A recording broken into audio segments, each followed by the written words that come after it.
몽상서책에 오신 여러분 환영합니다. 즐겁게 들어주세요. 오 군수가 라이브 방송 현장에서 김아름을 체포하겠다고 선언하는 것을 듣자 온 네티즌들은 이루 말할 수 없는 통쾌함에 환호했다. 김아름 역시 자신이 체포될 것이라는 말을 들었다. 그녀를 더욱 극도로 떨게 만든 것은 오 군수의 마지막 말이었다. 결과가 심각한 자는 3년 이상 10년 이하의 징역에 처한다. 그녀는 이제 겨우 18살이었다. 만약 정말 10년 가까이 징역을 살게 된다면 그녀의 인생은 완전히 망가지는 게 아닌가? 어떻게 이럴 수가 있지? 강민준, 다 너 때문이야. 텅 빈 눈동자로 그녀는 갑자기 벌떡 일어나 미친 듯이 비명을 질렀다. 이 순간까지도 그녀는 여전히 모든 죄를 강민준에게 돌렸고 전혀 생각해보지 않았다. 만약 강민준이 그렇게 많은 증거를 내놓아 자신의 결백을 증명하지 못했다면 강민준은 어떤 결말을 맞이했을지를 그때가 되면 강민준은 전체 네티즌들에게 미움을 받는 것은 물론이고 성적이 취소되고 블랙리스트에 오르며 천하의 죄인이 될 가능성마저 있었다. 심지어 강민준도 감옥살이를 해야 할 수도 있었다. 강민준이 자신을 증명하지 못했다면 그의 결말은 김아름보다 10배, 100배는 더 비참했을 것이라고 할 수 있었다. 우리 딸, 빨리 도망가! 어서! 김아름의 미친 듯한 비명을 들은 그녀의 어머니가 황급히 비틀거리며 들어왔다. 그녀의 부모님도 이 라이브 방송을 보고 있었다. 맞아! 나 도망가야 해. 김아름은 문득 정신을 차리고 서둘러 짐을 챙기며 도망갈 준비를 했다. 아쉽게도 그녀는 명가 사장님 같은 행운은 없었다. 강민준이 그와 통화를 연결한 순간부터 김아름의 신호는 이미 잠금 상태였다. 경찰들은 이미 그녀의 아파트 아래에서 매복하고 있었다. 라이브 방송이 막 끝났고 김아름이 아직 짐도 다 챙기기 전에 경찰들이 문을 부수고 들이닥쳤다. 경찰들의 출현을 목격한 김아름은 순식간에 온몸에 힘이 빠져나간 듯 바닥에 주저앉았다. 그녀는 꿈에서도 생각하지 못했다. 자신이 단지 강민준에게 좀 문제를 일으켜서 그에게서 약간의 이득을 얻으려 했을 뿐인데 뜻밖의 마지막에는 자신이 화를 자초하게 될 줄이야. 결국 김아름 부모님의 경악과 혼란스러운 울음소리 속에서 그녀는 은팔찌를 차고 정식으로 체포되었다. 그리고 이 시점 라이브 방송 현장에서 강민준은 일어서서 카메라 렌즈를 향해 목소리를 높였다. 원래 온통 퍼진 허위 고발에 대해 저는 원래 대응하고 싶지 않았습니다. 김아름 씨에게 마지막 체면을 남겨주고 싶었고 또한 저의 그 연정에 대한 마지막 설명으로 삼으려 했습니다. 정말로 이 일이 이렇게 광범위하게 연루되고 영향이 깊을 줄은 상상도 못했습니다. 이 기회를 빌려 여기 계신 지도자분들께 폐를 끼쳐 죄송하다는 말씀을 드리고 싶습니다. 강민준은 거만하지도 비굴하지도 않은 태도로 조리 있고 감정에 호소하며 말했다. 동시에 저에게 관심을 가져주신 모든 네티즌 분들께도 사과드립니다. 마지막으로 말씀드리고 싶은 것은 수능 만점이든 시험 결과가 만족스럽지 않든 대학은 단지 인생 여정의 작은 출발점일 뿐이라는 것입니다. 그것이 한 사람의 가치와 미래를 완전히 결정할 수는 없습니다. 아마 제 운이 몇몇 분들보다 조금 더 좋았을 수도 있지만 이런 것들을 제외하고 저와 여러분은 본질적으로 아무런 차이가 없습니다. 저는 진심으로 여러분께서 저를 너무 숭배하거나 우상화하지 않으시기를 바랍니다. 모든 개인은 유일무이합니다. 자신을 잘 대하시고 또한 주위 사람들을 잘 대해주시기를 바랍니다. 다시 한번 모든 분들께 진심으로 감사드립니다. 여러분께서 제 상황을 이해해 주시기를 바라며 또한 이 사건이 빨리 진정되어 모든 것이 점차 정상 궤도로 돌아가기를 희망합니다. 말을 마친 강민준은 김평화를 향해 살짝 고개를 끄덕였다.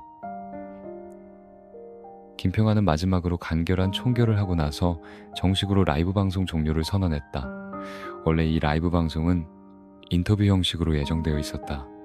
뜻밖의 사회자 역할을 맡은 김평아는 완전히 자신의 재능을 발휘할 기회가 없었다.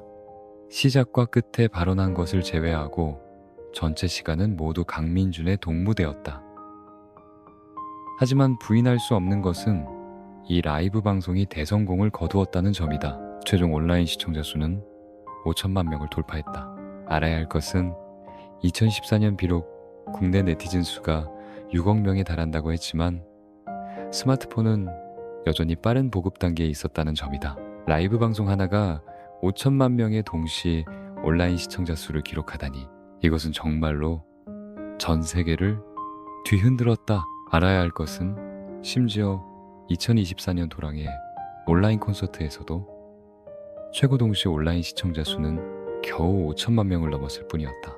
현재는 2014년 핸드폰 라이브 스트리밍 기능은 아직 막 싹트는 단계였다. 플립토그의 이번 라이브 방송이 지금까지 순조롭게 진행되고 서버가 다운되지 않았다는 것. 아마 보통 사람들은 아직 이것의 무서움을 깨닫지 못했을 것이다. 하지만 플립톡의 능력은 이미 전체 업계를 경악시켰다. 많은 업계 전문가들은 플립톡, 이 조용히 동종 업계 경쟁자들을 18개 거리만큼 따돌렸다고 예측했다. 심지어 어떤 사람은 플립톡의 부상은 이제 막을 수 없게 되었다고 말했다. 그리고 사실이 증명했듯이 정말 그랬다. 이 라이브 방송을 보기 위해 많은 사람들이 즉시 플립톡 앱을 다운로드했고 라이브 방송 영상들이 작은 클립으로 잘려서 전 국민에게 미친 듯이 전파되기 시작하면서 예상 총 조회수는 수백억 회에 달했다. 이렇게 무서운 영향력 아래 플립톡은 하룻밤 사이에 전국 모든 네티즌들의 핸드폰 필수 앱이 되었다. 플립톡의 시가총액도 미친 듯이 성장하기 시작했다. 이전에 장희명을 얕보았던 많은 투자자들은 이제 모두 현금을 싸들고 장희명을 한번 만나기만을 간절히 바랐지만 그럴 수 없었다. 당연히 이 모든 것은 나중의 일이었다. 이 순간 라이브 방송은 정식으로 막을 내렸지만 강민준은 여전히 떠날 수 없었다. 오 군수가 강민준의 손을 잡고 만족스러운 얼굴로 목소리를 높였다. 이제 라이브 방송이 끝났습니다. 마침 모든 지도자분들이 아직 계신 이 기회를 빌려 우리 작은 표창식을 하나 거행합시다. 오 군수는 강민준을 자기 쪽으로 끌어당기고 객석에 앉아있는 사람들을 향해 말했다. 다음으로 제가 여러분께 강민준 씨를 정식으로 소개하겠습니다. 객석의 사람들은 모두 약간 멍했다. 아직 소개가 더 필요하다고? 지금 전국에 강민준을 모르는 사람이 누가 있겠는가? 오군수는 모든 사람의 표정을 눈에 담고 미소 지으며 말했다. 강민준 수능 만점 수석 합격자로서 우리 군 전체의 자랑입니다. 동시에 강민준 씨는 또한 우리 군의 가장 젊은 최고 부자입니다. 제가 알기로는 강민준 씨가 설립한 민준 캐피탈 회사는 등록 자본금이 1조 원에 달하며 그는 또한 임성그룹과 유성그룹의 최대 주주입니다. 구체적인 자산이 얼마인지는 제가 잘 모르지만 분명히 30조 원은 넘을 겁니다. 오, 군수는 아직 몰랐다. 임성그룹은 이제 명의상 존재할 뿐 실질적으로는 해체되었고 이미 완전히 강민준의 것이 되었다는 것을 오 군수의 소개가 막 끝나자마자 그 자리에 있던 많은 사정을 모르는 사람들은 연이어 놀라움과 충격의 표정을 드러냈다. 여기는 고작 작은 현급 도시일 뿐인데 이 작은 현급 도시에 뜻밖의 자산 30조 원이 넘는 슈퍼부자가 나타났다니 정말 믿을 수 없었다. 더욱 믿을 수 없는 것은 강민준이 이렇게 젊다는 것이었다. 강민준이 수능 만점을 받은 후 많은 사람들은 이미 강민준이 농촌 출신이고 전혀 대단한 집안 배경이 없다는 것을 알고 있었다. 가난한 가정에서 태어난 아이가 어떻게 갑자기 군 전체의 최고 부자가 되었을까? 이 자산은 전국에 내놓아도 부자 순위에 들기에 충분했다. 그래서 저는 강민준 씨에게 4가지 영예로운 칭호를 수여하고자 합니다. 걸출 청년, 우수 청년, 청년 모범, 그리고 우수 기업가입니다. 이건, 오, 군수님, 이건 제가 받기에는 정말 부끄럽습니다. 강민준도 자신이 눈 깜짝할 사이에 4가지나 되는 표창 칭호를 받을 줄은 몰랐다. 비록 허울뿐인 칭호들이었지만 그것들은 극히 큰 인정과 영예를 대표했다. 자네는 이 칭호들을 받을 자격이 충분하네. 오, 군수가 미소 지으며 말했다. 게다가 인터넷에 자네에 대한 비난이 군에 폐를 끼친다고 생각하지 말게. 자네가 스스로 해명하고 결백을 증명할 수 있었다는 것. 이것은 우리 군에게 극히 큰 명예손실을 만회해 주었고 동시에 우리 군에게 큰 명성을 가져다 주었네. 나는 예측할 수 있네. 오늘 이후로 우리 군의 관광산업은 상상할 수 없는 폭발적인 성장을 맞이할 것이라고. 이것들은 모두 자네의 공로이고 공덕이 무량한 일이네. CC에서 온 한 지도자가 오 군수의 말을 듣고 즉시 일어나 박수를 치며 칭찬했다. 즉시 객석 아래에서는 우레와 같은 박수 소리가 터져 나왔다. 라이브 방송은 끝났지만 이 사건이 인터넷에서 일으킨 여론의 폭풍은 전혀 진정될 기미가 보이지 않았고 열기는 계속해서 퍼져나갔다. 하지만 강민준의 신분과 지위는 천지개벽할 변화를 겪었다. 한때 길거리 쥐처럼 사람들이 욕하던 대상에서 이제 그는 완전히 변신하여 전체 인터넷의 동정, 안타까움, 존경, 지지를 받는 대상이 되었다. 그가 라이브 방송에서 한 많은 말들은 빠르게 인터넷에 퍼져나가 고전 명언이 되었다. 올해 연말 인터넷 핫 키워드 순위에서 강민준의 기여는 분명히 절반을 차지할 것으로 예측할 수 있었다. 반대로 김아름의 처지는 비참하기 짝이 없었다. 한때 사람들이 무고하다고 여겼던 불쌍한 소녀는 이제 전체 인터넷에 공공의 적이 되었고 이 시대 최악의 악녀라는 딱지가 붙었다. 그녀의 악행은 그녀가 체포되었다고 해서 잊히지 않았다. 오히려 앞으로 여러 해 동안 김아름이라는 이름은 여전히 사람들에게 자주 언급될 것이고 판금년 이후 또 다른 반면교사 사례가 될 것이다. 그녀의 부모님도 이 폭풍의 영향을 피하지 못했다. 상당히 긴 시간 동안 그들은 네티즌들의 격렬한 비난을 견뎌야 했고 그들의 삶은 혼란과 고통 속에 빠져 완전히 정상 궤도로 돌아갈 수 없었다. 라이브 방송에서 강민준을 격렬하게 비난했던 전문가들도 네티즌들의 맹렬한 반격을 받았다. 수많은 네티즌들이 일제히 그들이 강민준을 비난했던 영상들을 찾아내어 그 영상들 아래에 수많은 욕설을 남겼다. 이 비난 영상들은 빠르게 검색어 상위권에 올랐다. 네티즌들은 일제히 이 전문가들이 무책임하고 하마터면 한 수능 만점 천재를 망칠 뻔했다고 비난했다. 강력한 여론 압력 아래 많은 전문가들은 밤새 서둘러 사과문을 발표할 수밖에 없었다. 말에는 후회와 무력감이 가득했다. 그럼에도 불구하고 여전히 몇몇 악명 높은 전문가들은 용서받지 못했다. 그 이후로 그들은 대중의 시야에서 완전히 사라졌고 다시는 공개적으로 모습을 드러내지 못했다. 이 외에도 강민준의 열기를 이용하려 했던 대학들도 이 재앙을 피하지 못했다. 그들의 공식 웹사이트는 네티즌들의 분노에 찬 비난으로 가득 찼다. 댓글란은 한때 공격당해 마비되었고 마지막에는 어쩔 수 없이 이 기능을 닫아야 했다. 적지 않은 네티즌들은 심지어 영상을 올려 일부 원래 이 사립대학들에 지원하려 했던 학생이나 학부모들이 이제 모두 마음을 바꾸어 지원서를 다시 제출했다는 것을 보여주었다. 이 대학들은 원래 강민준 사건의 열기를 이용하여 입학 시즌에 더 많은 주목을 받으려 했으나 결과적으로는 제 발등을 찍었고 마지막에는 어쩔 수 없이 공개 사과문을 발표해야 했다.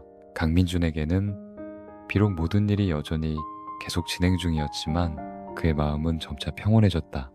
단지 그의 부모님은 여전히 집에 돌아갈 수 없었다. 이제 그들의 집은 더 이상 사적인 거주지가 아니라 수석 합격자의 집이 되어 수많은 사람들이 구경하고 사진 찍으러 몰려들었고 언론 매체들도 물 샐 틈 없이 둘러쌌다. 어쩔 수 없이 그의 부모님은 계속해서 친척집에 피신해 있을 수밖에 없었고 감히 쉽게 모습을 드러내지 못했다. 강민주는 그들을 군에 있는 자기 별장으로 모셔와 잠시 머물게 하고 싶었지만 그의 부모님은 원치 않았다. 그들은 이 도시가 낯설고 낯선 사람이 많다고 생각했고 또 어디에 있든 모습을 드러내기만 하면 쉽게 둘러싸일 것이라고 생각했다. 그에 비해 시골에 숨어 있는 것은 적어도 친척들과 이야기 나눌 수 있었고 게다가 시골에는 파파라치도 그렇게 많지 않았으니 적어도 가끔은 밖에 나가 바람을 쐴 수 있었다. 라이브 방송이 끝난 후 강민주는 겉으로는 한가해 보였지만 실제로는 수많은 자잘한 일들에 시달려 짜증이 날 지경이었다. 비록 악의적인 언론 매체와 네티즌들의 괴롭힘 전화는 더 이상 없었지만 각 대학 입학처에서 걸려오는 전화는 그를 응대하기 벅차게 만들었다. 국내의 거의 모든 명문 대학 985급들이 일제히 그에게 올리브 가지를 내밀었다. 심지어 적지 않은 전화는 총장이 직접 걸어온 것이었다. 이 총장들은 전화기 너머로 강민준을 끊임없이 칭찬했다. 온갖 칭찬과 찬사가 파도처럼 밀려왔다. 이어서 제시된 것은 후한 장학금 조건이었다. 심지어 서울대와 연세대는 직접 수십억 원의 장학금이라는 파격적인 조건을 내걸었고 심지어 강민준이 박사과정까지 바로 진학할 수 있도록 허락하고 해외 유학 기회까지 제공하겠다고 약속했다. 하지만 보통 학생들에게는 극히 매력적인 이런 조건들이 강민준의 눈에는 별것 아니었다. 결국 그에게 학교 선택은 결코 학교가 주는 돈의 액수에만 달려있는 것이 아니었다. 어쨌든 아무도 그보다 부자는 아니었다. 하지만 도대체 어느 학교를 선택해야 할까? 강민준은 일순간 좀 망설였다. 강민준이 막 미래의 학업 계획을 생각하고 있을 때 그의 핸드폰이 갑자기 울렸다. 화면에 표시된 번호는 유광진이었다. 강민준은 살짝 눈살을 찌푸렸고 마음속에 불길한 예감이 피어올랐다. 그는 유광진이 이 시간 동안 계속 상하이에 머물며 유성그룹의 합병상장일을 처리하고 있다는 것을 알고 있었다. 이때 전화를 건 것은 분명 중요한 일이 있을 것이었다. 민준아, 우리 회사 상장하는데 문제가 생겼어. 유광진의 목소리에 걱정과 무력감이 뚜렷하게 드러났다. 무슨 일인데요? 강민준의 목소리도 즉시 진지해졌다. 그는 유성그룹의 합병 상장일이 계속 꽤 순조롭게 진행되고 있다는 것을 알고 있었다. 심씨 가문도 전력으로 돕겠다고 약속했으니 문제가 생겨서는 안 되었다. 신화 신소재 회사가 계약 분쟁을 이유로 소송을 제기했어. 유광진의 목소리는 매우 피곤해 보였다. 신화 신소재라고요? 강민준은 약간 멍했다. 이 이름은 낯설지 않았다.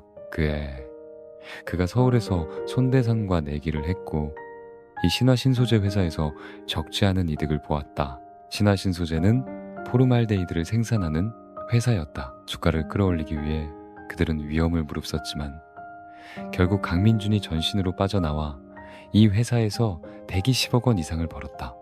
하지만 강민준은 이 일에 마음에 두지 않았고 그 일이 신화신소재 회사에 얼마나 큰 영향을 미쳤는지도 몰랐다. 우리 유성그룹이 신화신소재 회사와 무슨 계약 분쟁이 있다는 거죠. 강민준이 이해할 수 없다는 듯 물었다. 우리 유성그룹과 신화신소재 회사는 원래 아무런 분쟁도 없었어.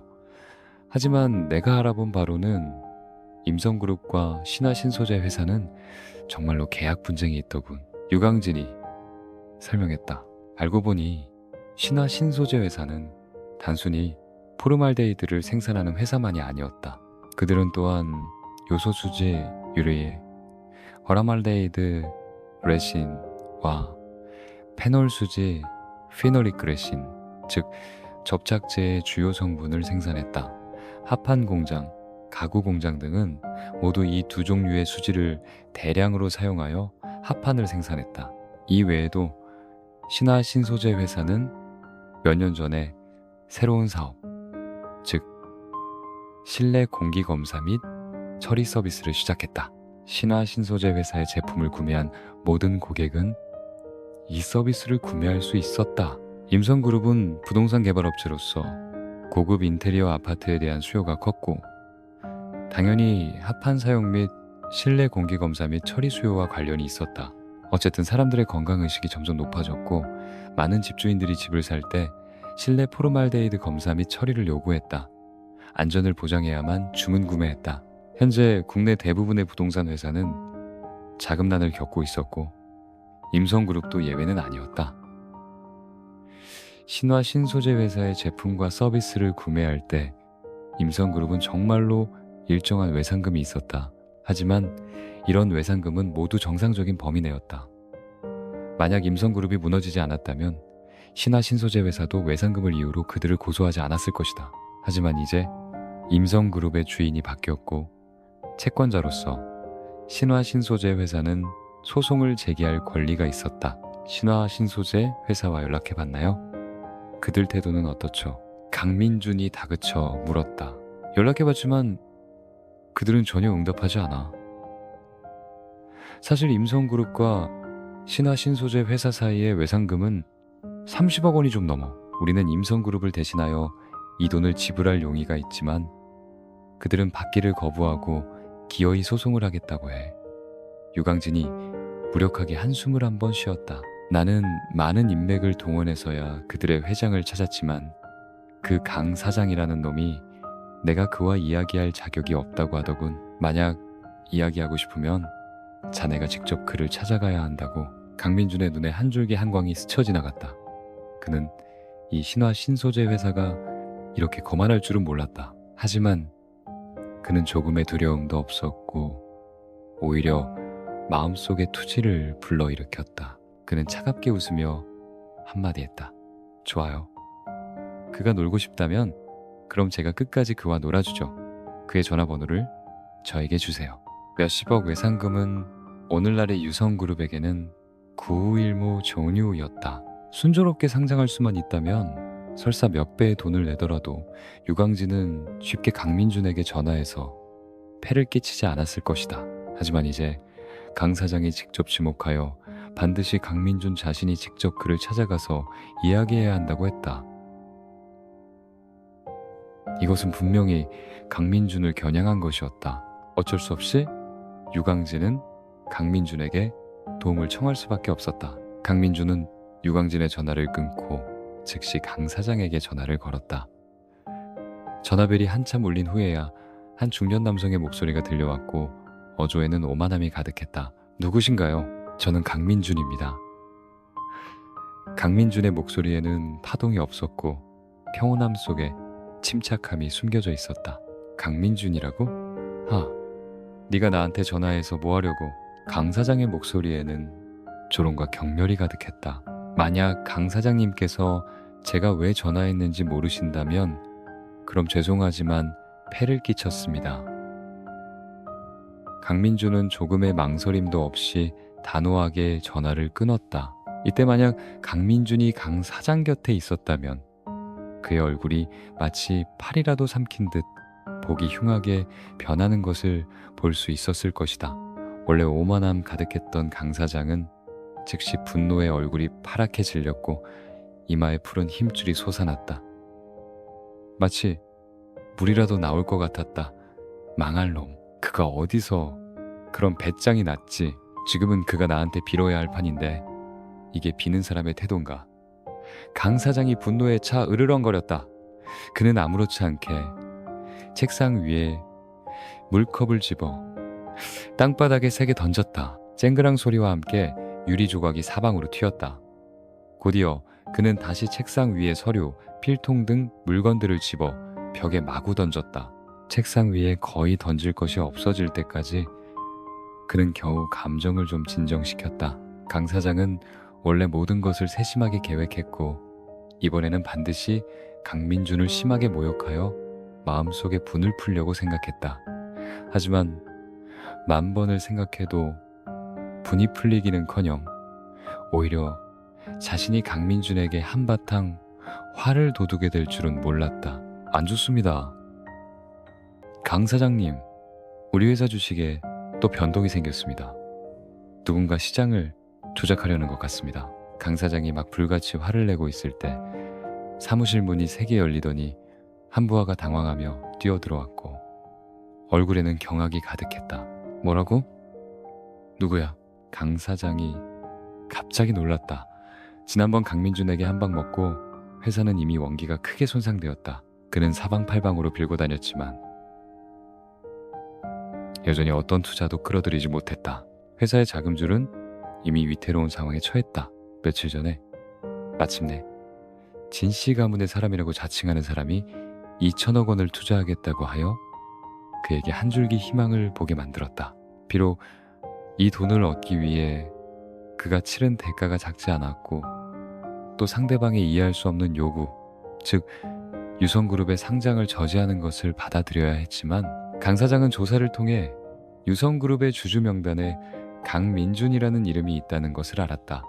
이 이름, 그는 너무나 익숙했다. 그날 강민준이 1천억 원을 그의 회사 주식에 던져 넣은 것은 고작 기싸움 내기 때문이었다. 그때 강민준과 손대산이 국제무역에서 내기하는 영상은 촬영되어 인터넷에 올려졌다. 비록 이런 종류의 영상은 인터넷에서 널리 퍼지지는 않고 단지 작은 범위 내에서만 유통되었지만 배우를 철저히 조사하기 위해 강 사장은 여전히 이 영상을 찾아냈다.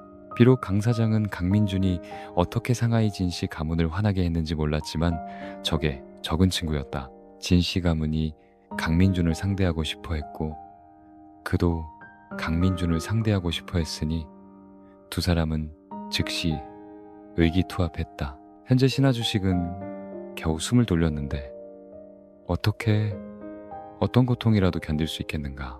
빨리 조사해. 지금은 중요한 시기이니 절대 어떤 실수도 있어서는 안 돼. 강 사장은 마음이 불타는 듯 조급했고 으르렁거렸다.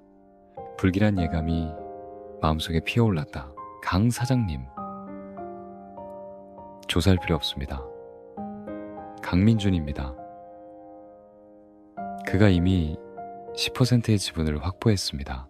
다음 순간 다른 한 사람이 황급히 달려들어왔고 목소리가 떨렸다. 거래소 규정에 따라 10%의 지분을 보유하면 공시해야 했다.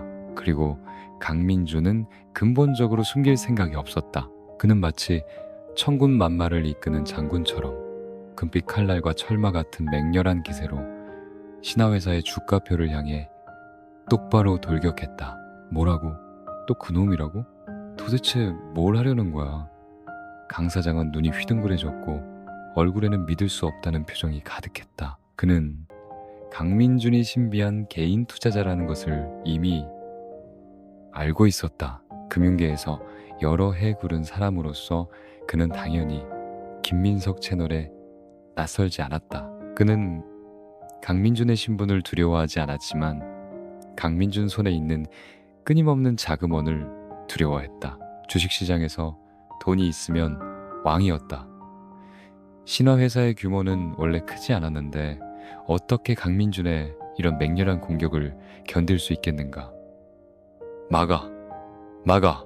절대 신화 주식에 큰 변동이 생기게 해서는 안 돼. 강 사장은 분노에 찬 눈으로 격분하여 소리쳤다.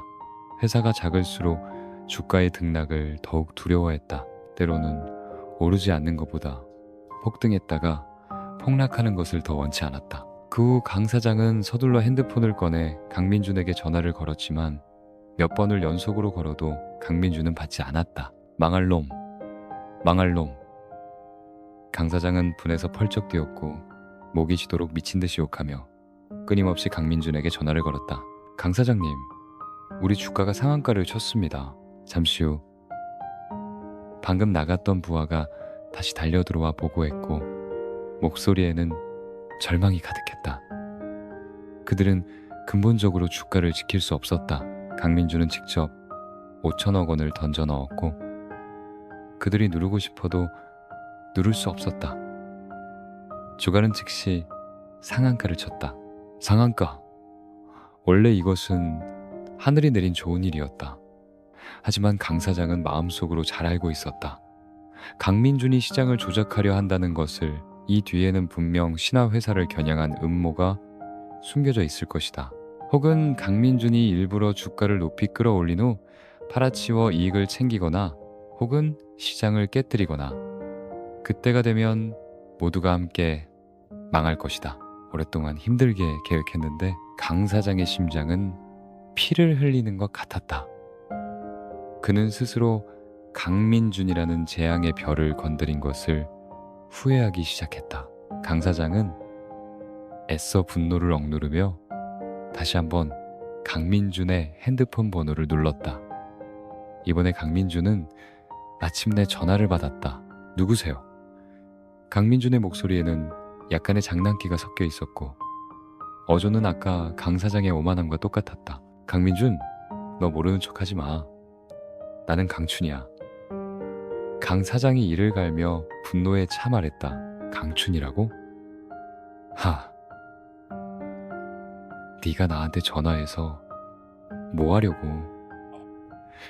강민준은 아까 강 사장이 했던 말을 그대로 돌려주었다. 이 한마디만으로 강 사장의 혈압은 즉시 치솟았지만 그는 강민준 같은 기백과 용기가 없었고 감히 직접 전화를 끊을 수 없었다. 강민준, 도대체 뭘 하려는 거야? 강 사장은 있는 힘껏 마음속 분노를 억누르며 목소리가 약간 떨렸다. 이 말은 제가 당신에게 물어야 할 것 같은데요. 강민준, 너는 아마 짐작할 수 있을 거야. 내가 너를 상대하려는 게 아니야. 너는 스스로 누구를 화나게 했는지 생각해야 해. 강 사장이 분노에 차 으르렁거렸다. 나는 당연히 당신이 아직 나를 상대할 배짱이 없다는 것을 알고 있습니다. 하지만 어쨌든 당신이 손을 썼으니 말해보세요. 누가 당신을 지시했죠? 강민준의 어조는 의심할 여지가 없었다. 사실 그는 짐작할 필요도 없이 적이 상하이에서 왔을 가능성이 높다는 것을 알고 있었다. 어쨌든 유성그룹은 상하이에서 상장했다. 상하이의 적은 심씨 가문 외에는 바로 손씨 가문이었다. 하지만 그는 짐작하기 귀찮았고 강 사장이 스스로 말하기를 원했다. 나는 말할 수 없어요. 하지만 제가 당신에게 말해줄 수 있는 것은 그것은 제가 건드릴 수 없는 존재라는 것입니다. 강 사장은 잠시 망설이다. 결국 말하지 않았다. 그는 마음속으로 잘 알고 있었다. 일단 말하면 상대방이 자금을 빼면 신화회사도 망할 것이었다. 그럼 말할 필요 없겠군요. 저도 당신에게 명확하게 말해줄 수 있습니다. 저 또한 당신이 건드릴 수 없는 존재입니다. 말을 마친 강민준은 다시 단호하게 전화를 끊었다. 또 내 전화를 끊어. 그 꼬마 자식이 또 감히 내 전화를 끊어. 젠장. 사무실의 강 사장은 완전히 평정을 잃고 미친 듯이 으르렁거렸다. 상장회사 회장이 된 이후 그도 성공한 사람이라고 할 수 있었다. 몇 년 동안 아무도 감히 그의 전화를 끊지 못했다. 그런데 오늘 그는 강민준에게 연속으로 2번이나 전화를 끊겼다. 요즘 젊은이들은 다 이렇게 거만하고 방자한가? 선배를 존중할 줄도 모르는 건가? 이때 자기 별장에서 강민준도 눈살을 찌푸렸다. 잠시 생각한 후 그는 심월에게 전화를 걸었다. 어머, 우리 강 천재께서 아직 이 작은 여자를 잊지 않으셨군요. 또 주도적으로 저에게 전화를 걸어주시다니 정말 영광입니다. 심월의 장난기 섞인 목소리가 전화기 저편에서 들려왔다. 이 시간 동안 그녀는 항상 강민준의 모든 소식을 예의주시하고 있었다. 그녀는 강민준이 높은 건물을 짓는 것을 직접 보았고 강민준이 손님들을 연회하는 것을 직접 보았고 그리고 강민준의 건물이 무너지는 것을 직접 보았다. 원래 건물이 무너진 후에는 폐허만 남을 것이라고 생각했는데 뜻밖의 폐허 속에서 새싹이 흙을 뚫고 솟아올랐고 다시 세워진 높은 건물은 한 시대를 경악시켰다. 이것은 심월로 하여금 강민준을 몇 단계 더 높이 평가하게 만들었고 그의 미래에 더욱 기대하게 만들었다. 제가 당신에게 전화하지 않으면 심씨 가문이 저를 뼈까지 발라 먹을까봐 두렵습니다. 강민준은 심월의 웃는 얼굴에는 전혀 신경 쓰지 않고 차갑게 응수했다. 네? 당신네 심씨 가문이 저를 도와 유성그룹이 순조롭게 상장하도록 돕겠다고 약속했으면서 왜 암암리에 신화회사를 시켜 그들을 방해하는 거죠? 설마 이게 당신 아버지의 수작이고 당신은 전혀 몰랐다고는 말하지 마세요. 강민준이 즉시 그녀를 문책했다. 사실 강민준은 마음속으로 심씨 집안이 그렇게 할 가능성이 높지 않다는 것을 명확히 알고 있었다. 어쨌든 심충의 사건은 아직 완전히 끝나지 않았다. 만약 그가 일을 크게 벌이면 심충의 사건에는 여전히 많은 변수가 있을 것이다. 게다가 그와 심월은 아직 협력 관계에 있었다. 심월의 수단으로 만약 심씨 집안이 정말로 움직였다면 그녀가 모를 리 없었다. 그리고 일단 그녀가 알았다면 반드시 즉시 강민준에게 암암리에 통보했을 것이다. 어쨌든 두 사람의 협력은 아직 정식으로 시작되지 않았다. 심월은 반드시 전력으로 그녀와 강민준 사이의 신뢰를 유지할 것이다. 하지만 강민준은 이런 것들을 신경 쓰지 않았다. 그냥 심씨 집안이 손을 썼다고 우기면 되었다. 심월이 자신의 결백을 증명하고 싶다면 자연히 강민준을 위해 배우의 적을 끌어낼 것이다. 강민준 씨, 화내지 마세요. 저희 심씨 집안은 심충의 사건이 해결되기 전까지는 절대 당신을 겨냥할 수 없습니다. 심월이 진지하게 말했다. 게다가 설사 심씨 집안이 당신을 상대하고 싶어도 분명 저를 숨길 수는 없습니다. 제가 즉시 철저히 조사해서 최대한 빨리 당신에게 해명을 드리겠습니다. 말을 마친 심월은 바로 전화를 끊었다. 심월은 상암부동산에서 여전히 적지 않은 신복을 몰래 키우고 있었다. 그녀는 행동이 번개처럼 빨랐고 전화를 끊자마자 즉시 행동에 착수했다. 한편 이때 강민주는 느긋하게 차를 우려내며 콧노래를 흥얼거리고 있었다.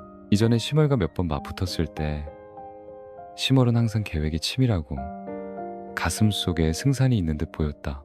이번에 그녀를 한번 계산한 것은 미리 작은 이자를 좀 챙긴 셈이었고 스스로 한판 만회한 것이었다. 강민준이 막 이 무료 노동력 심월이 좋은 소식을 전해주기를 기다리고 있을 때 강민준의 핸드폰이 갑자기 울렸다. 유설이의 전화였다. 강민준, 이 양심 없는 놈아. 이틀 동안 나한테 전화 한 통도 안 하고 내가 전화 안 하면 너도 먼저 전화할 줄 몰라. 강민준이 아직 유설이와 애정을 나누기도 전에 유설이의 원망 섞인 목소리가 수화기에서 들려왔다. 누나, 하늘이 증명해요. 제가 매일 누나 생각 안 한 적 없어요. 누나가 기어이 친구 편들고 남자 버린 거잖아요. 누나가 제 마음이 얼마나 괴로웠는지 아세요? 강민준이 장난스럽게 말했다. 하지만 강민준을 어색하게 만든 것은 그가 유설이의 애교 섞인 부끄러움을 기다리지 못하고 오히려 진이의 분노에 찬 목소리가 전화기에서 들려왔다는 것이다. 강민준, 너 정말 토사구팽이구나. 처음에 내가 너희 둘 이어주려고 얼마나 애썼는데 이제 너희 둘 마음 맞아서 사귀니까 나는 더 이상 중요하지 않다는 거야. 강민준은 일순간 할 말을 잃었다. 원래 이것이 그와 유설이의 달콤한 개인적인 순간이 될 것이라고 생각했는데 누가 알았겠는가? 이 정구진이가 유설이 바로 옆에 있었다니. 진 누나, 그럴 리가요. 누나가 가장 중요하죠. 누나가 슬퍼하시는 거 알고 제가 즉시 유 선생님 모시고 누나 위로하러 갔잖아요. 강민준도 뻔뻔하게 수습할 수밖에 없었다. 강민준은 비록 EQ가 그리 높지는 않았지만 그는 여전히 철칙 하나를 알고 있었다. 남자 여자와 이치를 따질 수 없다. 잘못을 인정하는 것은 때로는 체면을 구기는 것이 아니다. 내가 너를 믿을 줄 알아. 얼마 안 봤는데 또 말만 번지르르 해줬네. 진이의 경멸하는 목소리가 계속해서 말했다. 설이야, 들어봐. 그 네가 나를 안 믿으면 나도 방법 없어라는 말, 그건 전형적인 쓰레기 남자의 대사야. 너 돌아가면 반드시 걔를 철저히 신문해야 해. 걔 분명 네가 집에 없을 때 밖에서 바람 피웠을 거야. 진이는 과연 연애 고수였다. 한마디 한마디, 한 행동 하나하나가 남자의 약점을 찌를 수 있었다. 강민준이 어찌 그녀의 상대가 되겠는가. 억울해요, 진 누나. 제가 잘못했어요. 강민준은 단호하게 잘못을 인정했다. 싸워서 이길 수 없으면 항복하라. 이것은 절대적으로 남자의 가장 올바른 선택이었다. 억지로 버티는 것은 단지 자신을 더 비참하게 만들 뿐이었다. 잘못했으면 보상해야지. 마침 최근에 주식에 좀 손대고 싶은데 무슨 조언 없어? 진이가 반 농담조로 물었다. 그녀는 최근에 한창 인기 있던 노란 자전거 프로젝트에서 손을 뗐다. 비록 약간의 불쾌한 일이 있었지만 손에는 여전히 약간의 여유 자금이 있었다. 그녀는 현재 좋은 창업 프로젝트도 없어서 주식 투자를 생각하게 되었다. 강민주는 주식의 신이라는 칭호를 가진 천재였다. 이 시간 동안 유설이는 매일 그녀 귓가에 강민준이 주식시장에서 얼마나 대단한지 칭찬했다. 그녀도 강민준의 실력을 시험해보고 싶었다. 말인지 당나귀인지 끌고 나와서 달려봐야 알지 않겠는가. 이건 쉽죠. 최근 A주 한국 주식시장과 짧은 불장을 맞이할 겁니다. 창업한 누나는 마음껏 투자하세요. 하지만 강민주는 잠시 말을 멈추고 진지하게 말했다. 제가 미리 말 안 했다고 원망하지 마세요.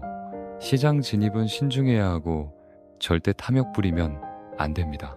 올해 설날 전에 누나가 투자한 회사가 아무리 전망이 좋아도 누나는 망설임 없이 전부 팔아야 합니다. 진이는 듣고 나서 의아한 표정으로 물었다. 왜요? 듣자 하니 몇몇 회사 발전 전망이 아주 좋다던데. 계속 가지고 있으면 더 많이 벌 수도 있잖아요. 제 말을 믿으시려면 제 말대로 하세요. 만약 안 믿으시면 저도 어쩔 수 없고요. 강민주는 설명하지 않았다. 왜냐하면 어떤 것들은 설명할 수 없었기 때문이다. 오직 직접 겪어본 사람만이 2015년 주식 재앙이 얼마나 파괴적인지 알 것이다. 외국 투자 펀드들은 거의 때로 몰려들었고 그들은 피해 굶주린 늑대무리 같아서 이익을 극대화하기 위해 수학 전에 그들은 연합하여 A주 시장을 거대한 고점으로 밀어 올릴 것이고 더 많은 개인 투자자들과 국내 자본을 이 광란에 참여하도록 유인할 것이다. 그래서 이 시간 동안 너무 쓰레기 같은 주식이 아니라면 모두 큰 상승을 맞이할 것이다. 하지만 2015년 초 이후 시장은 벼랑 같은 폭락을 맞이할 것이고 심지어 전망이 극도로 좋은 오래된 회사들도 피할 수 없을 것이다. 마지막에는 어머니은행 중앙은행이 강력하게 개입하여 극히 큰 대가를 치르고도 겨우 손실을 멈출 수 있었을 뿐 만회할 수는 없었다. 그래서 탐욕만 부리지 않는다면 2015년 전에 마음껏 놀아도 돼지도 돈을 벌 수 있었다. 설이야, 들어봐. 네가 나를 안 믿으면 나도 방법 없어라는 말, 그건 전형적인 쓰레기 남자의 대사야. 너 돌아가면 반드시 걔를 철저히 신문해야 해. 걔 분명 네가 집에 없을 때 밖에서 바람 피웠을 거야.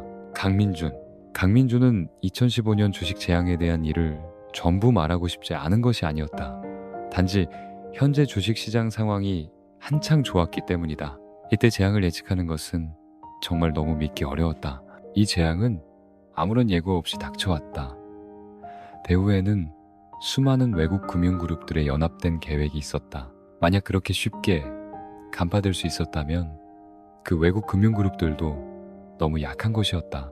만약 단서를 찾을 수 있었다면 중앙은행은 일찍 손을 써서 막았을 것이지 그냥 그렇게 일어나게 두지는 않았을 것이다. 비록 현재는 아직 주식시장이 진정한 상승 단계에 들어선 것은 아니었지만 아마 한 달 정도 더 있어야 시장이 본격적으로 폭발적인 돌파 상승을 맞이할 것이다. 하지만 진이가 이때 진입해도 비록 작은 이익이라도 벌 수 있었다. 2015년 전에 그녀가 강민준의 충고를 듣고 안전하게 빠져나올 수만 있다면 반드시 큰 돈을 벌 것이다. 강민준은 현재 여전히 암암리에 힘을 비축하고 있었고 서둘러 손을 쓰지 않았다. 그는 마음속으로 잘 알고 있었다. 만약 재앙이 닥쳤을 때 발언권을 가지려면 현재의 자금력만으로는 전혀 부족했다. 그는 상승 단계가 오기 전에 자금을 10배, 심지어 100배로 불려야 했다. 그래야만 그 외국 금융그룹들과 겨룰 자격이 있었다. 단지 이런 일들을 그는 함부로 말할 수 없었다.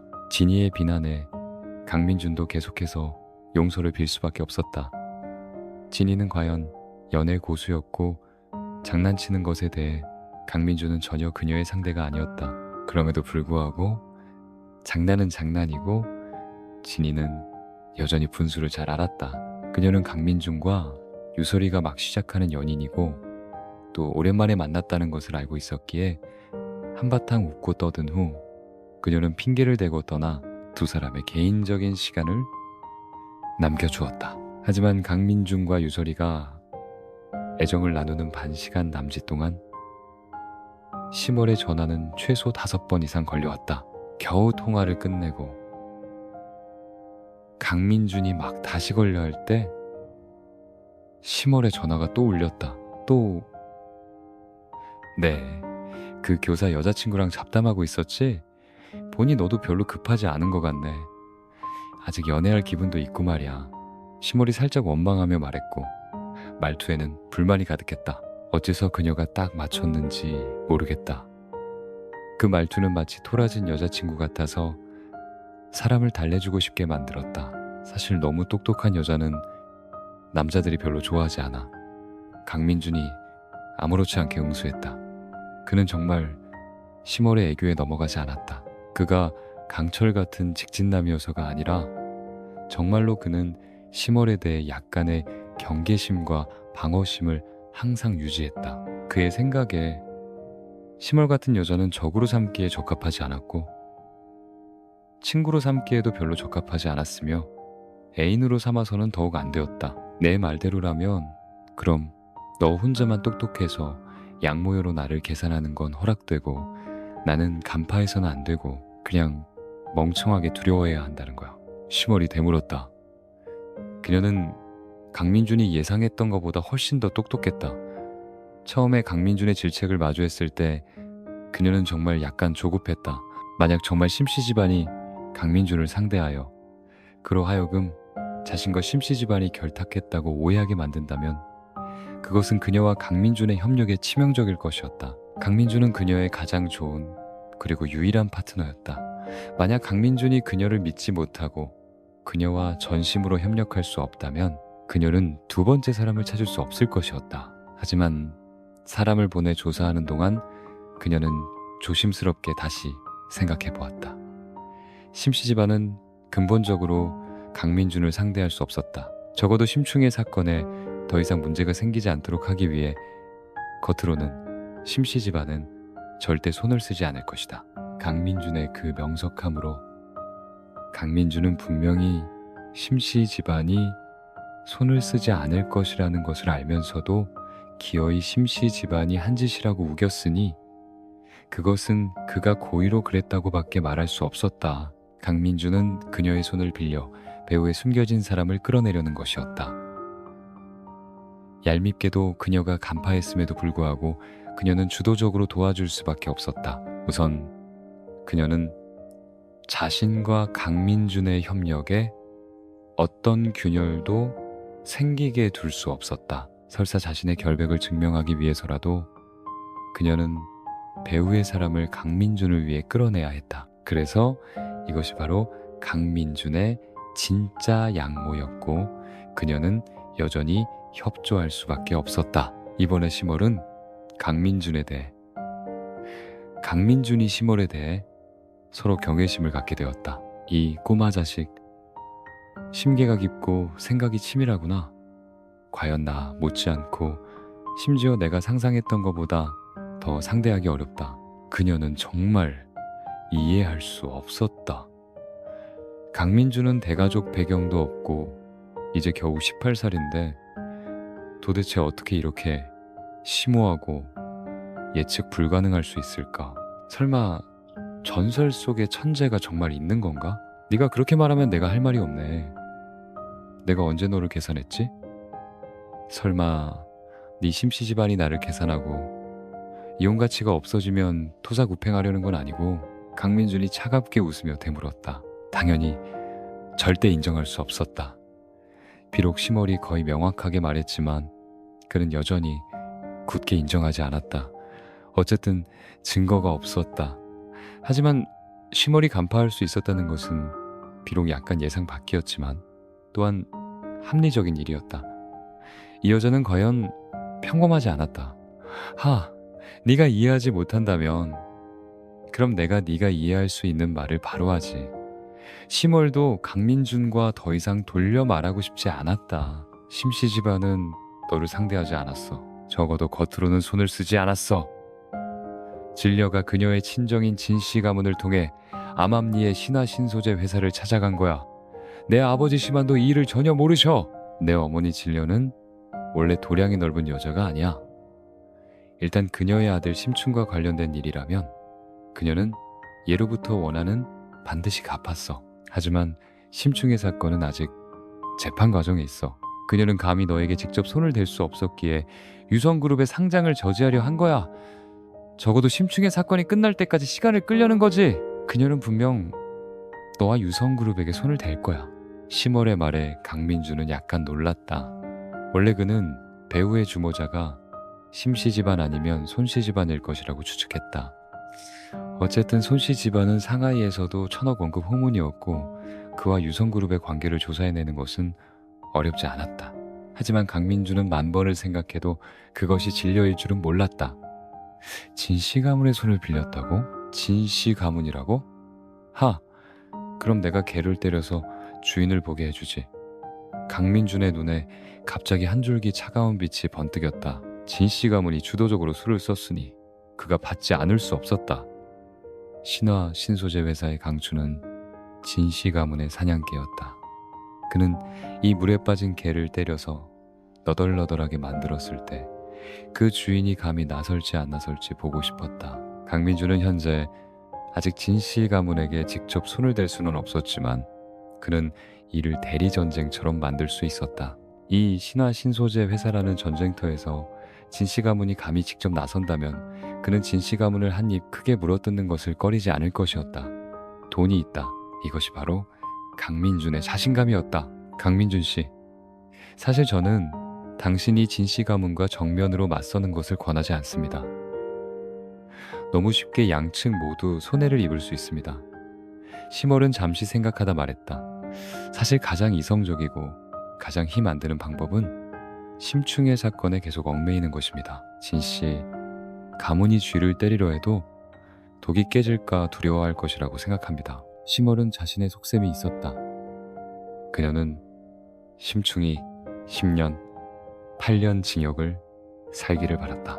그렇게 하면 설사 그녀와 강민준의 계획이 성공하지 못하더라도 그녀는 그 한량도련님 심충에게 시집갈 필요가 없었다.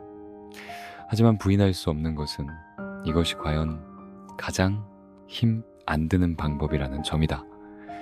단지 강민준에게는 비록 일시적인 원한을 풀 수는 있었지만 얻는 이익이 상응하지 않았고 게다가 심씨 집안과 진씨 집안을 완전히 화나게 하여 그의 상업한도 확장에 불리했다. 강민준의 입가에 옅은 미소가 번졌고 차갑게 말했다.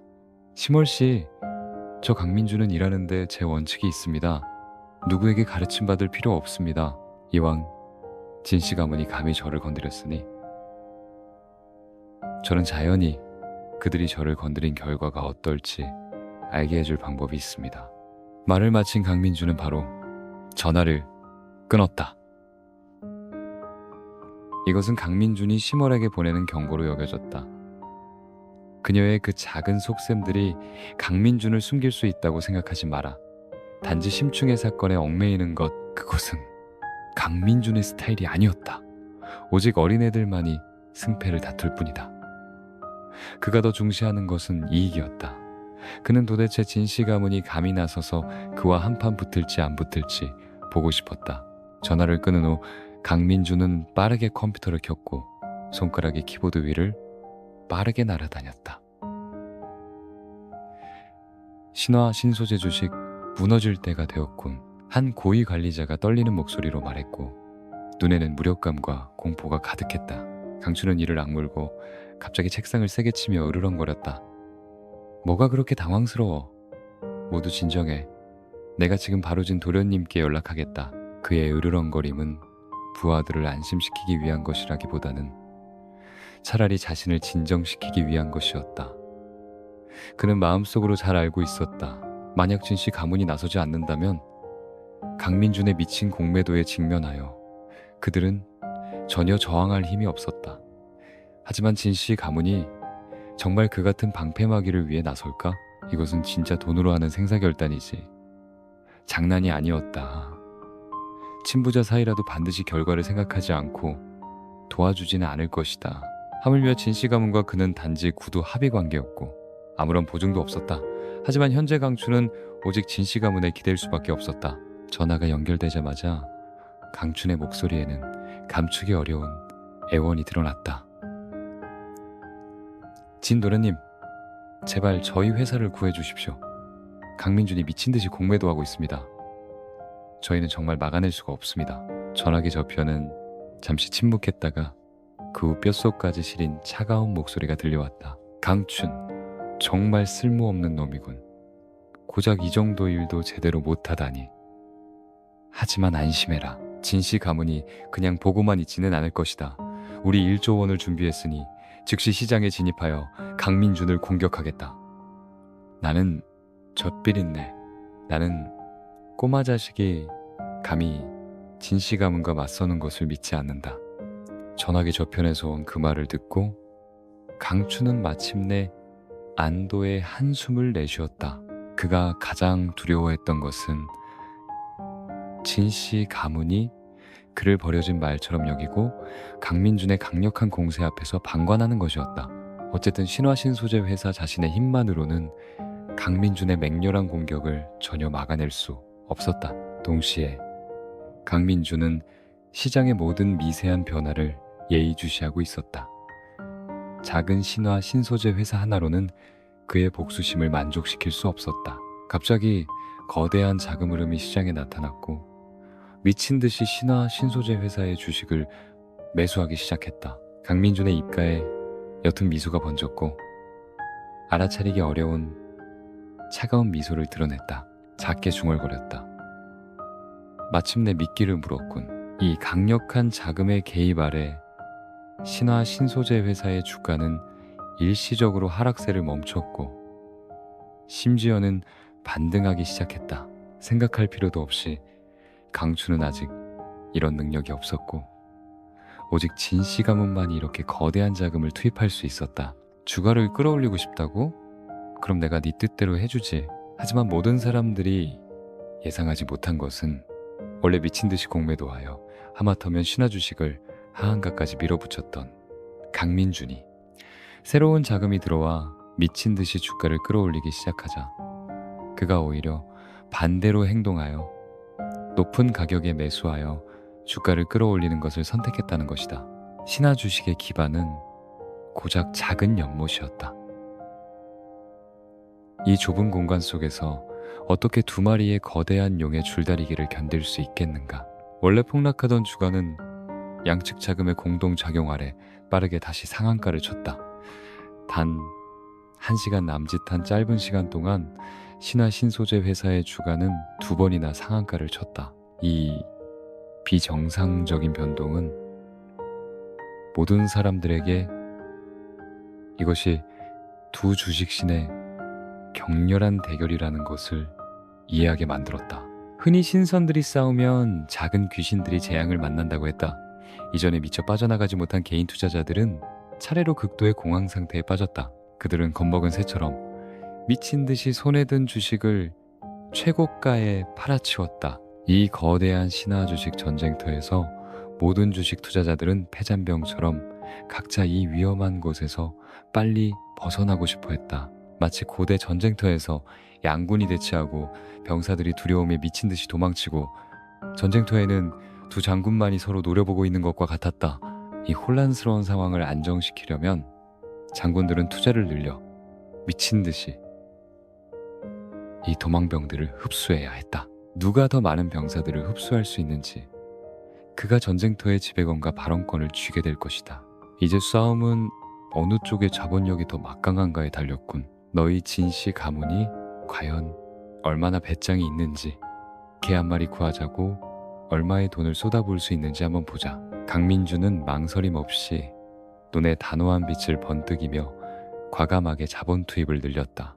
비록 신화 신소재 주식이 이미 상한가를 쳤지만 그것이 거래에 영향을 주지는 않았다.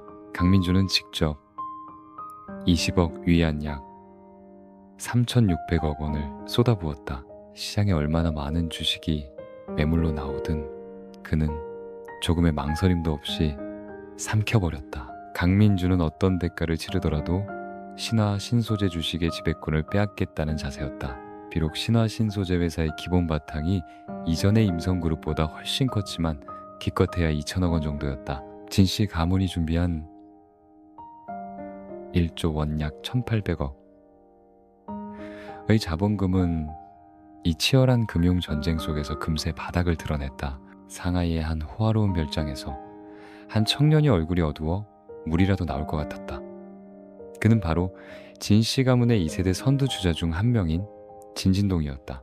이번에 강민준을 겨냥한 행동은 사실 진씨 가문 내의 많은 사람들조차 전혀 모르고 있었다. 그래서 진진동은 시장 운영자를 자기 별장으로 불러 비밀리에 조작을 실행할 수밖에 없었다. 망할, 저 녀석 정말 우리 진씨 가문과 돈싸움을 하겠다고 결심했군. 진진동이 이를 갈며 말했다. 그는 잠시 망설이다. 마침내 전화번호 하나를 눌렀다. 고모? 1조 원이. 이미 다 들어갔어요. 하지만 우리가 열세예요. 만약 계속 자본 투입을 늘리지 않으면 신화 주식의 지배권은 강민준 손에 넘어갈 겁니다. 진진동은 잘 알고 있었다. 일단 강민준이 지배권을 장악하면 그가 이전에 투입했던 1조 원은 물거품이 될 것이었다. 그가 이전에 강춘에게 몰래 준 2천억 원은 말할 것도 없었다. 절대 저 망할 놈이 지배권을 장악하게 둘 순 없어. 그렇지 않으면 그는 신화 신소재의 해체와 재구성을 발휘하여 회사를 완전히 통제할 거야. 그때가 되면 그의 유성그룹 상장을 막을 방법이 없어진다고. 그 녀석이 내 아들을 해쳤어. 나는 절대 그놈을 쉽게 용서할 수 없다. 전화기 저편, 진료의 얼굴은 이때 악독함으로 가득했고 눈에는 증오의 빛이 번뜩였다. 진료는 예전에 상하이에서도 꽤 주목받는 명문가 아가씨였지만 아들 심충을 낳은 후부터 모든 마음이 아들에게 쏠려 있었다. 이제 그녀는 이미 재계 여성 거물의 기계와 안목을 조금도 찾아볼 수 없었다. 내가 내 개인 계좌에서 너에게 3조 원을 이체해주겠다. 내 쪽에서는 얼마나 더 동원할 수 있지? 진려가 진진동에게 물었다. 제 가문 내 권한으로는 몰래 동원할 수 있는 돈도 3조 원뿐입니다. 하지만 진진동은 약간 망설였다. 그는 매우 분명히 알고 있었다.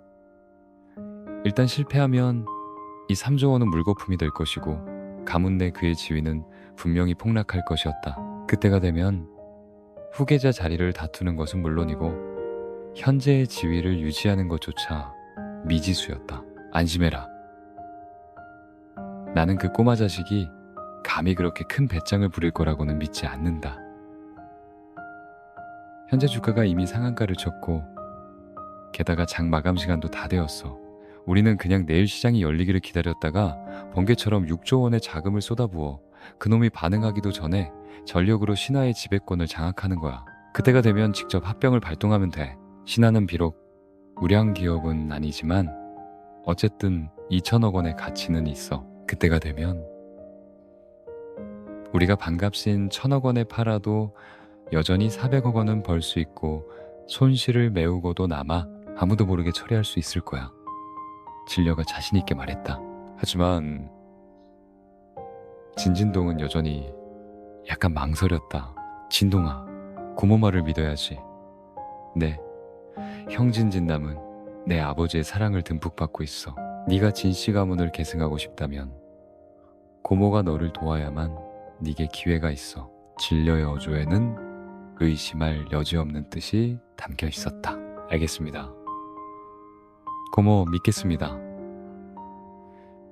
내일 제가 반드시 그 꼬마 녀석이 떡 본 김에 제사 지내려다 망하게 만들겠습니다. 진료의 생각은 간단하면서도 잔인했다. 신화신소재 회사에 지배권만 확실히 잡으면 그녀는 계속해서 항소할 수 있었다. 이런 상장회사와 관련된 채무소송은 영향 범위가 극히 넓어서 적어도 반년에서 1년, 심지어 3년이 지나도 사건이 종결되지 않을 수 있었다. 이 기나긴 시간 동안 그녀는 심충의 사건을 처리할 충분한 시간을 갖게 될 것이었다. 일단 심충의 사건이 끝나면 그녀는 당당하게 강민준에게 복수하여 감히 자기 아들을 다치게 한 대가를 처참하게 치르게 만들 것이었다. 게다가 그녀는 이 일이 극비리에 진행되어 남편 심한조차 속였으니 보통 사람이 그녀를 조사해내는 것은 절대 쉽지 않을 것이라고 자신했다. 하지만 진료는 1000가지만 가지를 계산했어도 심월의 수단을 과소평가했고 심월이 지난 몇 년간 쌓아온 인맥과 그녀 주위 사람들에게 침투한 정도를 과소평가했다. 더욱이 심월이 강민준 편에 서서 연합하여 그녀를 상대할 줄은 꿈에도 몰랐다. 이제 그녀의 강민준 상대 계획은 이미 오래전에 강민준에게 간파당했다. 이때 강민준은 입가에 차가운 미소를 짓고 있었다. 그는 손가락을 빠르게 키보드 위에서 놀렸고 마침내 주식시장에서 빠져나왔다.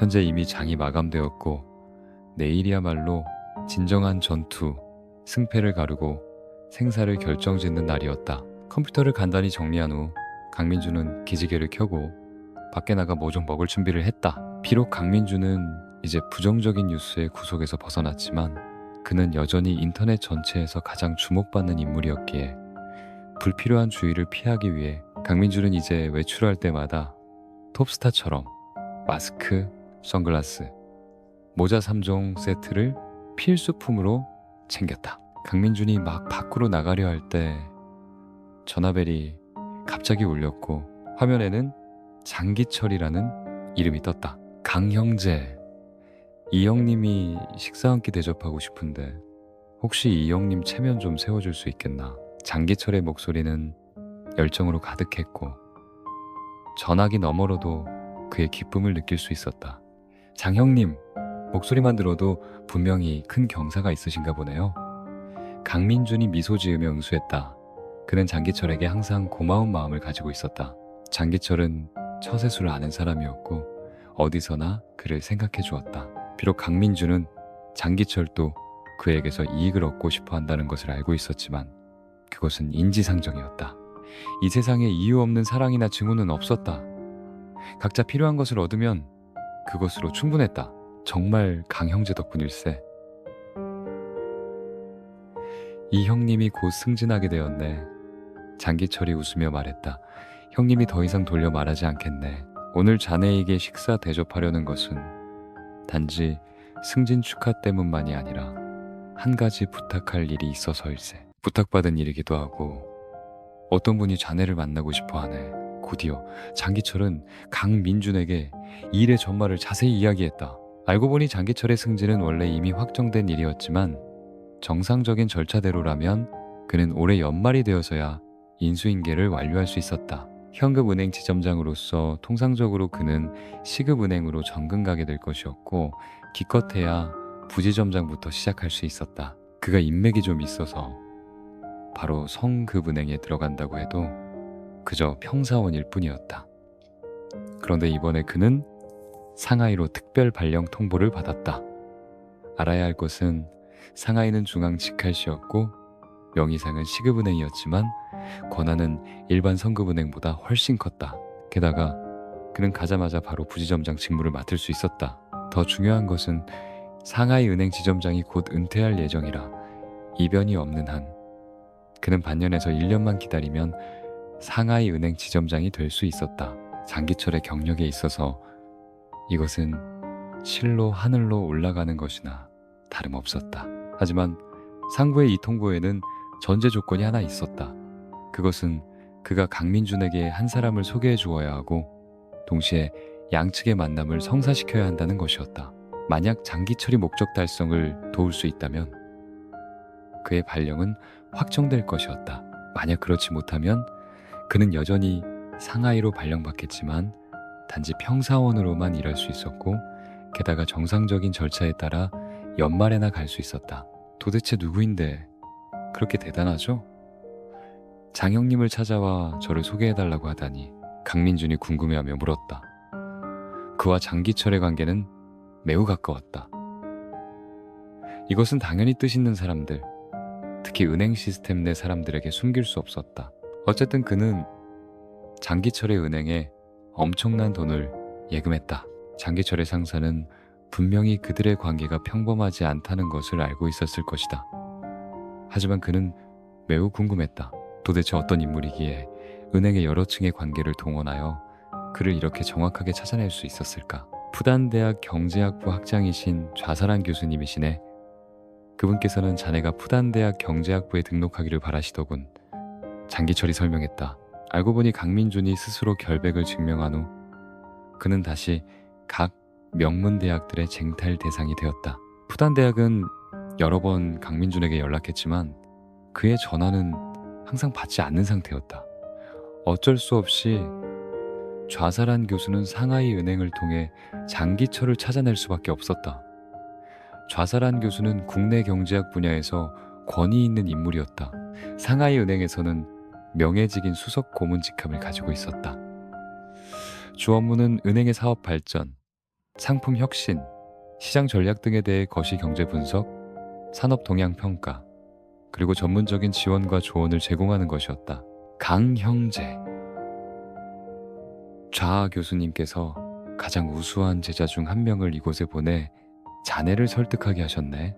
만약 자네가 원래 푸단대학에 갈 생각이 있었다면 그럼 이 형님에게 큰 은혜를 베푸는 셈치게, 만약 가고 싶지 않다면 이 형님 체면을 봐서 식사 한 끼만 해주게. 형님이 절대 자네를 강요하지 않을 테니. 장기철이 말했다. 마지막으로 장기철과 강민준은 이미 오랫동안 접촉해왔기에 당연히 강민준의 성격을 잘 알고 있었다. 강민준에게는 진심으로 대해야만 그의 진정한 우정을 얻을 수 있었다. 강민준을 계산하려 한다고? 하하, 강민준의 능력으로 그렇게 쉽게 계산당할 리가. 그래서 그는 솔직하게 말했다. 장형님, 정말 공교롭네요. 저 지금 배고파서 죽을 지경이라 밖에 나가 뭐 좀 먹으려던 참이었어요. 강민준이 웃으며 말했고 말투에는 깊은 뜻이 담겨 있었다. 장기철은 처음에 잠시 멍했다가 곧바로 알아차리고 얼굴에 환한 미소를 지으며 흥분해서 말했다. 아, 좋아. 강형제, 자네 집에서 기다리게. 내가 즉시 직접 모시러 가겠네. 장기철이 40대 초반에 은행 지점장이 될 수 있었던 것은 비록 그것이 현급 은행일 뿐이라도 그의 능력이 의심할 여지없이 뛰어남을 보여주었다. 그는 강민준의 말 속에 담긴 뜻을 알아들을 수 있었다. 강민준이 식사하러 나가겠다는 것은 이 일이 절반은 성공한 셈이었다. 이것은 장기철로 하여금 강민준에게 몇 분의 감사함을 더 느끼게 만들었다. 얼마 지나지 않아 장기철은 직접 차를 몰고 강민준의 별장으로 왔다. 강민준을 태우고 관내 유일한 3성급 호화 호텔로 향했다. 호텔로 가는 길에 장기철은 입이 귀에 걸리도록 웃으며 의미심장하게 말했다. 강형제, 이번에 자네를 만나고 싶어하는 사람은 매우 특별한 유학생이라네. 그녀도 자네에게 특별히 흥미가 있다고 하니 어쩌면 두 사람 마음이 맞을지도 모르지. 강민준이 약간 이상하게 장기철을 쳐다보았다. 장형님, 얼굴 표정 보아하니 여자예요? 형님, 저 여자친구 있는 사람인 거 아셔야죠. 강민준이 불쾌하게 말했다. 장기철이 남자라면 누구나 아는 그 표정을 지었다. 알지, 알지. 우리는 그냥 평범하게 교류하며 식사하는 거야. 다른 뜻은 없어. 다른 뜻이 없다고. 장기철은 과연 똑똑한 사람이었다. 그가 강민준의 별장을 사줄 때도 유씨 집안 별장 바로 옆을 골랐다. 그가 강민준과 유설이 사이에 썸 타는 관계를 눈치채지 못했을 리가 있겠는가. 장기철의 약간 비꼬는 듯한 얄미운 표정을 마주한 강민준은 울지도 웃지도 못할 뿐이었다. 하지만 강민준은 여전히 자신에 대해 꽤 자신감이 있었다. 그가 어찌 새것 좋아하고 예껏 버리는 이산저산 넘보는 그런 부류겠는가? 고작 여학생 하나일 뿐인데 그는 절대 발정난 숙회처럼 한 사람 보자마자 마음이 동하는 짓은 하지 않을 것이다. 얼마 지나지 않아 차는 호텔 문 앞에 굳건히 멈춰섰다. 강민준과 장기철은 함께 호화로운 VIP 룸으로 들어갔다. 눈앞의 광경에 강민준은 순간 멍해졌다. 푸단대학은 신입생 유치를 위해 정말 큰 돈을 썼구나. 뜻밖의 외국 여성 2명을 보냈다. 앞장선 여성은 젊어 보였고 피부는 첫눈처럼 새하얗으며 몸매는 늘씬하고 우아했다. 금발머리는 폭포처럼 어깨에 흩날렸고 푸른 눈동자는 깊은 별바다를 담은 듯했다. 영화 속에서 걸어나온 엘프 요정처럼 아름다웠다. 그녀 뒤에는 나이가 조금 더 들어 보이는 여성이 있었는데 몸에 꼭 끼는 옷을 입었고 눈빛은 매처럼 날카로웠으며 온몸에서 강이 나고 차가운 기운이 뿜어져 나왔다. 한눈에 봐도 경호원 스타일이었다. 경호원을 데리고 다니다니 이 소녀의 신분은 분명 간단치 않았다. 강민준과 장기철이 들어오는 것을 본 푸른 눈의 여성이 즉시 일어섰고 얼굴에 환한 미소를 지으며 극히 표준적인 중국어로 말했다. 안녕하세요, 강민준하고 저는 앨리스라고 합니다. 미국에서 왔고 현재 푸단대학에서 유학 중인 석사 1년차 학생입니다. 만나서 반가워요. 강민준은 한순간 정말 약간 멍했다. 아마 이 이국적인 아름다움이 너무나 매혹적이어서일 수도 있고 아마 앨리스의 일거수일투족에서 풍겨나오는 타고난 귀족적인 기품 때문일 수도 있었다. 요컨대 강민준은 눈앞에 이 여성이 어느 각도에서 보아도 숨막히게 아름답고 마치 그림 속에서 걸어나온 선녀 같다는 것을 인정해야 했다. 그녀 앞에 서면 많은 사람들은 열등감에 사로잡혀 자신감을 잃을 것이다. 강민준은 이제야 장기철이 아까 차 안에서 왜 그런 표정을 지었는지 이해했다. 이런 여신급 미녀를 누가 보고 마음이 동하지 않겠는가? 하지만 마음이 동하는 것은 동하는 것이고 감상은 감상이다. 강민준이 그것 때문에 꼼짝 못할 정도는 아니었다. 강민준의 눈빛에 스쳐 지나간 순간의 변화를 앨리스는 포착했다.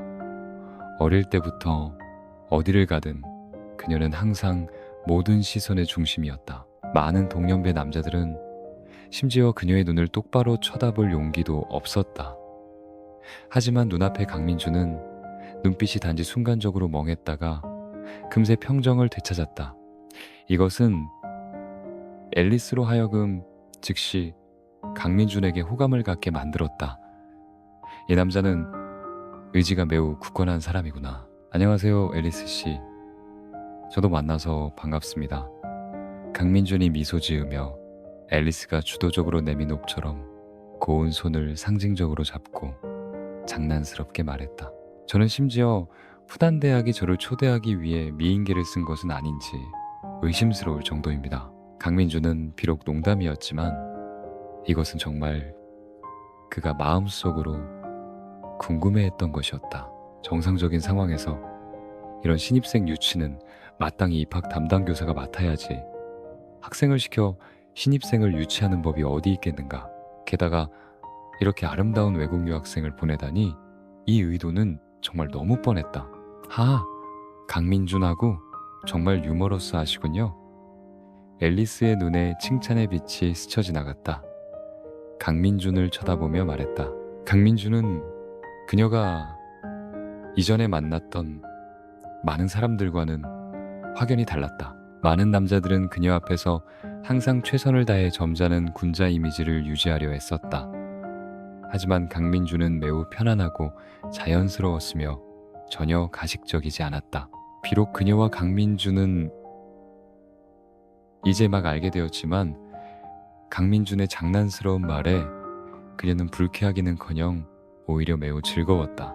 어쨌든 설사 미인계라는 말이라도 그것은 간접적으로 그녀가 예쁘다고 칭찬하는 것이었다. 어떤 여자가 다른 사람의 칭찬을 싫어하겠는가? 사실은 좌 교수님께서 원래 직접 오시려 하셨는데 최근에 중요한 연구 보고서 때문에 바쁘셔서 정말 시간을 내실 수가 없으셨어요. 앨리스가 계속해서 설명했다. 좌 교수님의 학생으로서 제가 주도적으로 오겠다고 신청했습니다. 게다가 저도 경제학을 공부해서 예전 원유 시장의 신비한 개인 투자자에 대해 매우 궁금했거든요. 오늘 만나보니 과연 강민준하고는 정말 다르군요. 사실 만약 강민준이 단순히 수능 만점 수석 합격자였다면 푸단대학이 비록 신입생 유치 의향이 있더라도 단지 입학 담당 교사를 보내 접촉했을 것이다. 좌사란 교수의 학술 분야에서의 깊은 학식과 경제계에서의 지위로 그녀는 절대 직접 나서서 강민준을 초대하지 않았을 것이다. 하지만 강민준은 수석 합격자 외에 또 다른 특별한 신분, 신비한 개인 투자자가 있었다. 좌사란 교수와 앨리스는 모두 강민준이 원유시장에서 투자하고 조작했던 전 과정을 자세히 연구했고 심지어 이것에 대해 특별히 연구회의까지 열었다. 좌사란 교수는 모든 가장 우수한 제자들을 이끌고 강민준의 한 걸음 한 걸음을 함께 분석했고 마침내 하나의 결론에 도달했다. 정확한 공격, 그야말로 신의 한 수다. 좌사란 교수는 감탄하지 않을 수 없었다. 이것은 그녀가 업계에서 여러 해 동안 본 것 중 가장 완벽한 공격이었다. 중요한 것은 자본 회수율이 무서울 정도로 높았다는 것이다. 나중에 강민준이 수능 만점을 받았다는 소식을 들었을 때 좌사란 교수는 당장 날아가서 그를 영입하고 싶었다. 하지만 바로 이때 강민준은 스캔들에 휘말렸다. 이것은 좌사란 교수를 망설이게 만들었다. 그녀는 인재를 아꼈지만 쓰레기는 절대 싫어했다. 이제 강민준이 스스로 결백을 증명했으니 좌사란 교수는 다시 한번 인재 영입의 뜻을 불태웠다. 아쉽게도 일이 바빠 직접 올 수 없었고 그래서 앨리스가 주도적으로 가겠다고 신청했다. 좌사란 교수도 이 기회에 무르르듯 배를 띄웠다. 하하, 자자. 우리 앉아서 얘기하죠. 장기철은 과연 늙은 여우였다. 두 사람이 사교적인 칭찬을 거의 다 나눈 것을 보고 즉시 주인으로서 인사를 시작했고 서비스 직원에게 빨리 음식을 가져오라고 재촉했다. 강민준하고 저는 제 지도 교수님을 대신하여 당신을 만나러 왔습니다. 그럼 제가 바로 교수님께서 제시하신 조건들을 말씀드리겠습니다. 앨리스가 자리에 앉아 바로 본론으로 들어갈 준비를 했다. 앨리스 선배님, 솔직히 말씀드리면 최근에 저를 찾아온 학교가 너무 많아서 제시하는 조건들도 매우 파격적입니다. 저는 듣는데 좀 지쳤는데 우리 식사 먼저 하는 게 어떨까요? 강민준이 웃으며 말을 끊었고 동시에 장기철에게 의미심장한 눈짓을 보냈다. 이것은 강민준이 일부러 장기철에게 기회를 만들어준 것이었다. 장기철이 잡을 수 있는지 없는지는 그의 능력에 달려 있었다. 장기철이 어찌 강민준의 뜻을 모르겠는가? 그는 강민준에게 술을 따라주며 말했다. 민준아, 푸단대학은 세계적인 명문대학이고 국제적으로도 유명해. 게다가 경제학부의 좌사란 학장님은 경제 분야의 권위자 중에 권위자시라고. 사실 우리 그냥 먹으면서 듣자. 혹시 앨리스 씨가 너에게 다른 특별한 놀라움을 가져다 줄지 모르잖아. 장기철은 곧 상하이로 부임할 예정이었다. 만약 좌사란 교수와 관계를 맺을 수 있다면 그가 나중에 상하이에서 공직 생활을 하는데 분명히 매우 유리할 것이었다. 그래서 그는 입을 열어 강민준을 권했고 분명히 앨리스에게 보여주려 했다. 틀림없다. 이 앨리스 여신님이 돌아가서 좌사란 교수에게 한마디만 해주면 그는 상하이에서 발판을 굳힌 셈이었다. 강민준은 일부러 망설이는 척하다가 고개를 끄덕이며 말했다. 알겠습니다. 이왕 장형님께서 그렇게 말씀하시니 한번 들어보죠. 푸단대학이 제시한 조건들은 여전히 극히 매력적이었다. 일반적인 후한 장학금 외에 그들은 심지어 강민준이 재학하는 동안 모든 비용을 면제해주고 개인 기숙사까지 제공하겠다고 약속했다. 하지만 사람을 가장 설레게 만든 것은 바로 좌사랑 교수의 영재 실험반에 바로 들어갈 수 있다는 것이었다. 이 영재 실험반은 한 번도 공개적으로 신입생을 모집한 적이 없었다. 심지어 많은 사람들은 푸단대학 경제학부에 이런 신비한 반이 있다는 것조차 몰랐다. 반 전체 구성원은 모두 좌사란 교수가 전국 각지에서 직접 엄선한 학생들이었고 그들은 모두 박사 과정까지 바로 진학하도록 선택된 뛰어난 천재들이었다. 이 반에 들어갈 수 있는 학생들은 모두 인재 중의 인재였고 여기서 순조롭게 졸업한 사람들은 더욱 업계의 기둥이 되었다. 이 반의 교육 자원은 상상을 초월할 정도로 풍부했다. 학생들은 수많은 국내, 심지어 국제학술회의에 참여할 기회가 있었다. 모든 과학 연구 프로젝트에 우선적으로 참여할 수 있었다. 게다가 학생 자신이 연구 프로젝트만 있다면 일단 제안하면 재정 지원을 받을 수 있었고 경비 조달을 위해 걱정할 필요가 전혀 없었다. 하지만 모든 학생들이 꿈꾸는 이런 우대 조건 앞에서 강민주는 오히려 망설였다. 만약 박사과정까지 바로 진학한다면 몇 년을 공부해야 하는 건가? 강민준에게 공부는 이미 오래전에 그의 최우선 선택이 아니었다. 공부의 목적은 솔직히 말해서 나중에 더 좋은 직업을 찾고 더 많은 재산을 벌기 위함이었다. 하지만 강민주는 근본적으로 직업을 찾을 필요가 없었고 돈도 부족하지 않았다. 그에게 공부는 대부분 이전의 아쉬움을 달래기 위함이었다. 일단 박사과정까지 바로 진학하는 것을 선택하면 대학 과정은 최소 4년, 박사과정도 최소 4년, 합치면 바로 8년이었다. 만약 순조롭지 않으면 10년이 지나도 졸업하지 못할 수도 있었다. 강민주는 절대 그렇게 많은 시간을 공부에 낭비하고 싶지 않았다. 당연히 만약 이 세상의 학생들이 그의 이런 생각을 안다면 분명히 그를 욕할 것이었다. 이렇게 배부른 소리 하는 사람은 본 적이 없어. 사실 영재 실험반은 졸업시간에 대한 고정된 요구사항이 없습니다. 앨리스는 비록 강민준이 왜 이런 황당한 생각을 하는지 이해할 수 없었지만 그녀는 여전히 인내심 있게 그에게 설명했다. 당신이 충분히 뛰어나고 충분한 학점을 이수하고 논문의 수량과 질이 표준에 도달하며 참여한 과학 연구 프로젝트, 학술회의 또는 강연 수가 충분하다면 조기 졸업을 신청할 수 있습니다. 그럼 그럭저럭 괜찮네요. 강민주는 안도의 한숨을 내쉬었다. 그의 과목불망 능력으로 설사 벼락치기에 의지하더라도 학점 시험을 통과하는 것은 어려운 일이 아니었다. 그리고 과학 연구 프로젝트, 학술회의, 논문에 대해서는 비록 단순히 벼락치기에 의지할 수는 없었지만 그에게는 돈이 있었다. 속담에 돈이면 귀신도 부린다고 했다. 돈을 들여 몇몇 과학 연구 프로젝트를 하는 것은 어렵지 않을 것이었다. 그가 10년 미래 경제에 대한 예측을 바탕으로 학술회의에서 몇 마디 호언장담하는 것도 문제 없었다. 어쨌든 그는 서울에서 김민석 채널 인터뷰에서도 꽤 많이 말했었다. 그리고 논문에 대해서는 누가 논문을 반드시 자기가 직접 써야 한다고 규정했는가? 이렇게 생각하니 강민주는 과연 좀 마음이 움직였다. 다음 이야기는 몽상서책에 업데이트할 예정입니다. 들어주셔서 감사합니다.